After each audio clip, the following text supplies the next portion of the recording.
hello' everyone যিসকল ভাইটি ভণ্টিয়ে মেট্ৰিক পৰীক্ষা দিছা এইবাৰ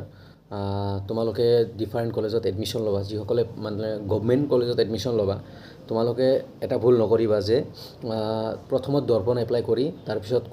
যোনখন কলেজত এডমিশ্যন কৰিবা বা ল'ব মন আছে সেই কলেজৰ ৱেবছাইটত যাই এপ্লাই কৰি থবা বহুতে কি কৰে যে দৰ্পণত এপ্লাই কৰে বাট কোনো যোনখন কলেজত ল'ব বিচাৰিছে বাট সেই কলেজখনত এপ্লাই নকৰে অ'কে তো প্ৰথমত দৰ্পণত ৰেজিষ্ট্ৰেশ্যন কৰিবা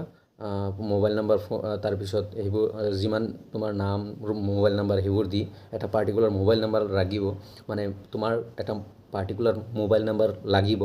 মোবাইল নাম্বাৰ দি ৰেজিষ্ট্ৰেশ্যন কৰিবা তাৰপিছত দৰ্পণত ৰেজিষ্ট্ৰেশ্যন হোৱাৰ পিছত দৰ্পণৰ ৰেজিষ্ট্ৰেশ্যন আইডি তাৰপিছত এটা ইউনিক আইডি বনাবা ষ্টুডেণ্ট ইউনিক আইডি বনাব পাৰি অনলাইনত বনাব পাৰি ইউনিক আইডি বনাই তাৰপিছত তোমালোকৰ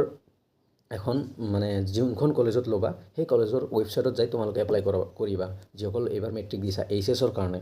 হায়াৰ ছেকেণ্ডেৰী ফাৰ্ষ্ট ইয়েৰৰ কাৰণে যিসকলে এডমিশ্যন ল'বা এইখিনি প্ৰচেছ দৰ্পণত এপ্লাই কৰিবা মানে ৰেজিষ্ট্ৰেশ্যন কৰিবা ৰেজিষ্ট্ৰেশ্যন আইডি থাকিব তাৰপিছত ইউনিক আইডি বনাবা ষ্টুডেণ্ট ইউনিক আইডি এগেইন যোনখন কলেজত ল'বা এডমিশ্যন মন আছে ল'ব সেই কলেজত যাই মানে এপ্লাই কৰি থবা ইতিমধ্যে বহুতে এপ্লাই কৰিছে অতি সোনকালে মেৰিটো দিব চাগে 25 তাৰিখ বা 26 তাৰিখত মেৰিট দিব চাগে বা 24 তাৰিখত তো এতিয়াও সময় আছে তো এপ্লাই কৰি থোৱা থেংক ইউ